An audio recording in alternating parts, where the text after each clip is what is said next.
السلام عليكم. عليكم السلام، اهلا بيكي يا حنين، اتفضلي.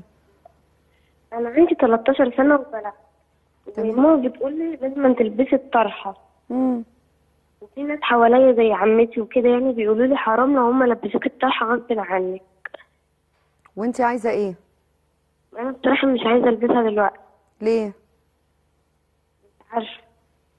مش عارفه. بس انا مش عايزه البسها دلوقتي. ويقولوا لي كمان على الصلاه، ماما عايزاني اصلي. وانتي ما بتصليش؟ لا ليه بقى كمان؟ مش عارفه والله، بس انا كل ما بقول هصلي بتلاقي في حاجه ومش بصلي. 13 سنه، انتي في سنه كام؟ في اعدادي؟ اه انا في سنه 6 بس متاخره سنه. طب وليه تمام. مش بتصلي يا حنين؟ والله ببقى عايزه اصلي بس بتلاقي في اي حاجه ومش بصلي. ما صليتيش قبل كده خالص؟ لا بصلي، بس لما بقوم كده بروح مصلي، لما بكون قاعدة مثلا فاضية بقوم من نفسي كده وبصلي. بتلعبي اي رياضة يا حنين؟ لا. بتروحي نادي ولا حاجة؟ لا. بتخرجي مع اصحاباتك؟ اه. اه تمام. بتحبي الخروج مع صحباتك وتقابليهم؟ اه. طب لما بيتصلوا بيكي بترد عليهم؟ اه. وبتبقي فرحانة لما ترد عليهم؟ اه. طب ما هي الصلاة ربنا بينادي عليك، مش بترد عليه ليه؟ أيوة. ينفع؟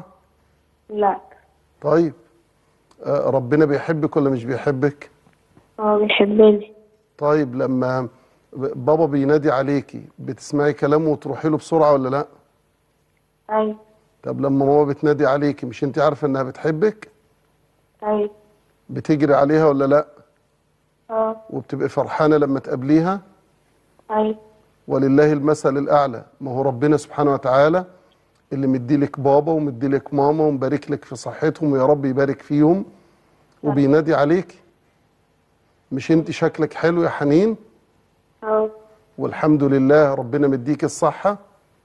ايوه. مش بتشوفي في بنات صغيرة قوي بتروح المستشفى ويبقى عندها تعبانة ومتألمة، مش كده؟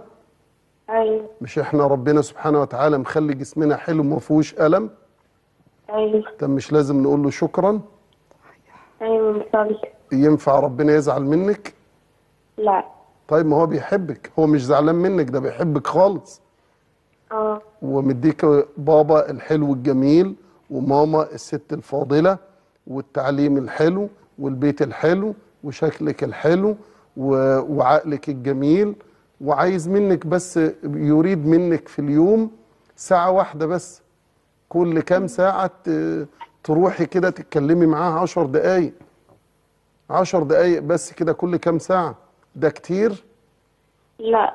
طيب احنا اليوم كم ساعة يا حنين؟ 24 ساعة. طيب منهم ساعة واحدة بس نقف بين ايدين ربنا، كتير؟ لا. طيب انت عايزة ايه في الدنيا يا حنين؟ عايزة ماما وبابا يبقوا راضيين عليا هم وربنا. طب ما يا تقولي لربنا. حبيبتي. أيوة. طب وعايزة ايه كمان في مستقبلك؟ حاجة كويسة. طب مين اللي هيديلك ده؟ ربنا. طيب ايه ربنا يديلك ازاي وانت مش بتكلميه ولا تقولي له؟ ينفع؟ لا. طب ما تقابليه وتقولي له اللي نفسك فيه وهو هيديهولك. أيوة. اتفقنا يا حنين؟ اتفقنا. حبيبتي بحبك يا حنين. نورتينا يا مع حنين. السلامة. اول مره بقى في ده البرنامج حوار عندنا. غريب. ده اول مره عندنا. اه والله اوعى تقولي لي عيده، ما اعرفش عيده.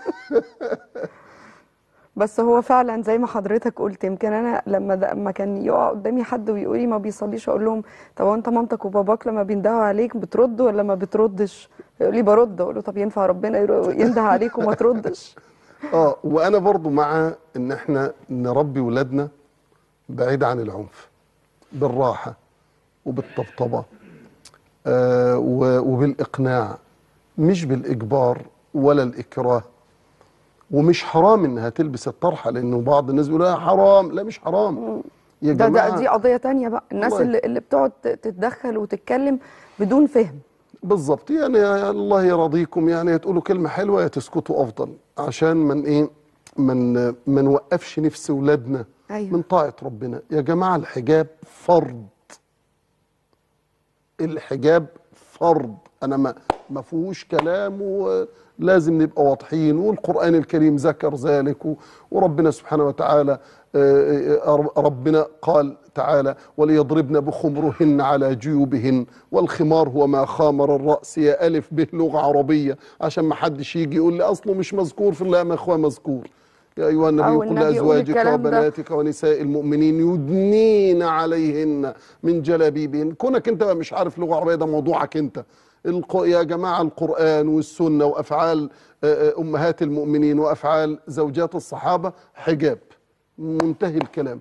فالحجاب بالمعنى العام احنا بنسميه خمار الحشمة. يا جماعة احنا ما عندناش رسمة كده معينة اقول هي دي ان ما لبستهاش الست تبقى آثمة. لا، انا الدين اعطى مواصفات، ما اداش نموذج. قال لك الست تبقى محتشمة، ملابسها لا تشف ولا ترف ولا تصف ومش معنى ذلك ان احنا بنضيق على الست خالص. احنا الست عندنا ملكة متوجة. ولما يقولوا لها فكره انه لا ما تلبسيوش دلوقتي، ده انت لسه صغيره، لا استمتعي الاول بحياتك وبشكلك، وده في وحرام ان انت تلبسيه وانت صغيره بالشكل ده. وعلى فكره هو ملوش دعوه يعني بموضوع المتعه يعني مش خالص. يعني هو مش ما بيبقاش كأنك مثلا ملزمه واخدينك بالقهر حاجه هتغير في شكلك، انت بايديكي تخلي شكلك كويس ومقبول سواء كنتي كده او كنتي كده. بالظبط. واشيك ما يكون وحشمه. عمر الشياكه ما كانت ضد الاحتشام ابدا، ولا خالص. الاحتشام عكس الشياكه، بالعكس ده قمه الاحتشام وقمه الشياكه وقمه الجمال وقمه الاناقه.